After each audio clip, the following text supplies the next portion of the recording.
It's easy for new build buyers to make one expensive assumption. It's new, so it's fine. New homes can be great, but still have major issues. In the next 5 minutes, I'll show you the exact inspection and walkthrough formula so that you don't inherit problems on day one in your beautiful new home. I'm Dre with Homes by Dre here in the North Denver Metro.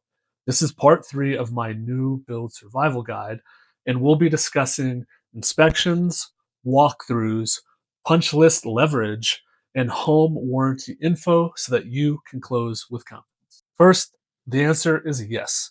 You still need an inspection on a new build home.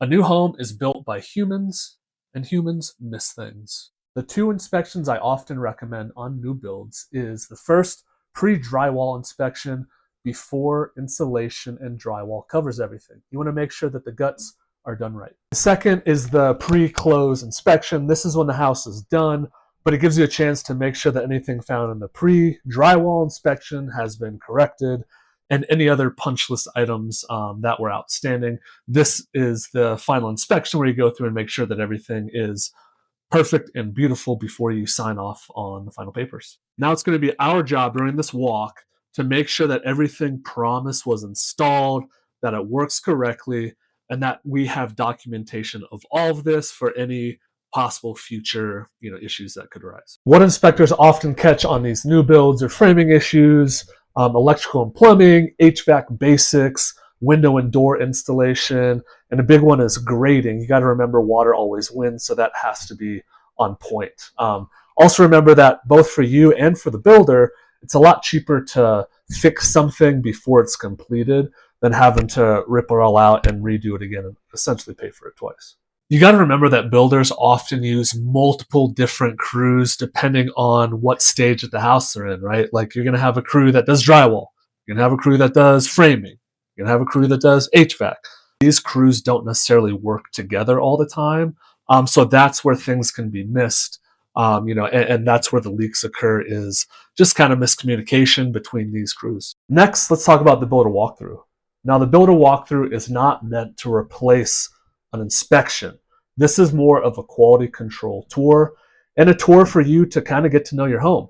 You're going to walk through with a builder who's going to explain special features of this home, maybe like a security system or some new green features in the home. Also, this is a great time. Typically, a lot of builders will walk you through. You might hear this referred to as a blue tape walk, where you have a roll of blue tape, you're walking through and you're marking any little insecurities that the builder can address before the final pre-close walkthrough. So again, very important to do this to understand your home and also catch any last minute misses in the quality. Now here's a quick tip, and I will remind you before the walkthroughs, but record video while you walk and narrate what you're seeing and pointing out to. This will become your proof and your reminder of the things that you will be requesting from the builder. Now let's talk punch list. This is a list of items that the builder missed or needs to fix. And this is oftentimes where buyers can get frustrated because they're too vague in their asks. Here's how to win these punch lists, okay? First, you need to be specific. Scratch countertop is not acceptable.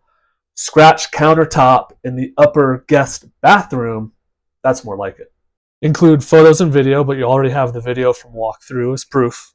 Make sure you get everything in writing and ask for a timeline and a named contact of who gave you all of this information. Make sure you clarify what gets fixed before closing versus afterwards with the home warranty. You got to remember punch list leverage is highest before you close. After closing, you're in the warranty queue with everybody else that just bought a home in your neighborhood. Finally, let's talk home warranty. Most builders have some sort of version of it. Typically, short-term, smaller items is like a 1-year workmanship warranty, and then structural and foundation warranties typically last between 7 and 10 years from the builder. With these warranties, you have to be very careful, though. A lot of them can be voided if you use an outside third-party vendor, like if something happens with your HVAC and you don't go through the builder's HVAC company. Stuff like this oftentimes can void your warranty. So make crystal clear sure that you know and understand what can void that warranty versus what are the proper steps to get stuff fixed. Remember, the warranty is only as good as your documentation. Remember, don't rely on memory.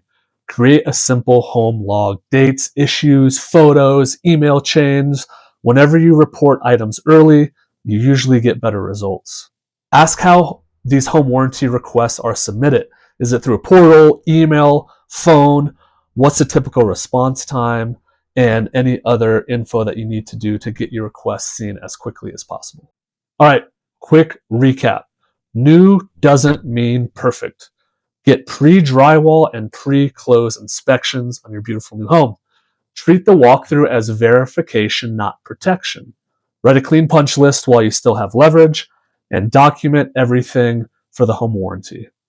If you want my new build inspection and punch list checklist, comment new build below and I'll send it, or you can also grab it from the link in my description. That concludes my new build survival guide. I hope you found it useful, and if you ever have additional questions, want lists of new build communities in the North Denver Metro, or would like to take a tour, I'd love to be your guide. If there's any other resource I can provide or help with, I'm your guy. Make sure to like and subscribe for more real estate tricks and education, as well as what it's like to live in the North Denver Metro suburbs.